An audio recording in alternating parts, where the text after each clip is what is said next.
been to a dentist, and I do not know how long before that, and lots of problems. He could go in detail about all the problems I had, but there were many, and they were bad.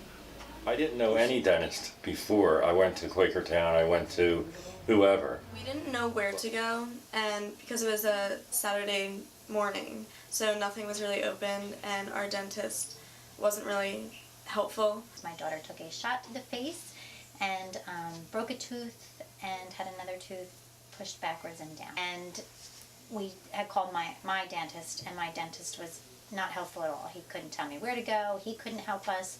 People at the stadium where the game took place was trying to look up their dentist to see if they could help, which we ended up at an endocrinologist. He was the only one that came up for 24-hour dental service.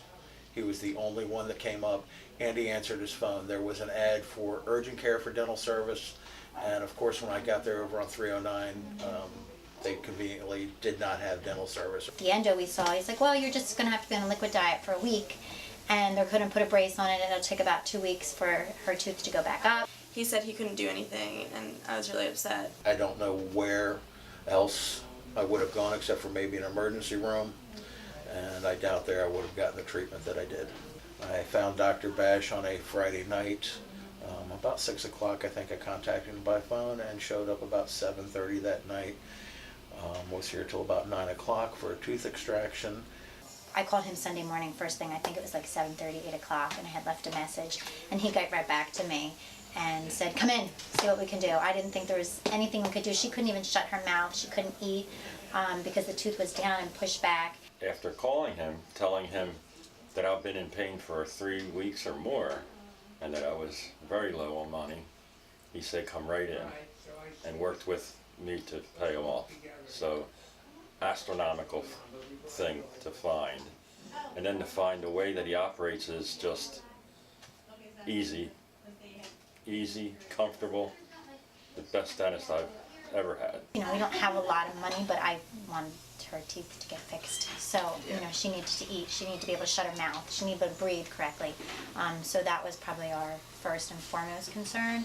He did say that we would be reimbursed, and I have to say I didn't think, however he coded it, we were reimbursed most of our money. We really didn't lose out much, and which is typically a problem, especially because I felt like even though it was an accident, I wasn't sure if they would code it was cosmetic. So I would have to say that although we had to put the money outright, we got probably 90% of it back. He saved all of my teeth. I lost one that night that I came in to him, and I lost another one after that, but since then he has saved all of my teeth. Been a lot of work on my part, but he has the freedom and the knowledge to do what needs to be done, and his goal is to save the teeth of those of us that haven't always done the best job for ourselves. Now I feel like I trust him, so I don't really want anybody else's input. He's now going to do full dentures for me. But I felt like he did such a nice job with her, and he really took care of her, and he was understanding the fact that she's a 16-year-old girl. After we had come to Dr. Bash, I did take a lot of his cards to give to trainers throughout kind of our area in case there was an emergency over a weekend or even not, you know, during a nighttime game or even an evening game, so that they would know where to direct their players.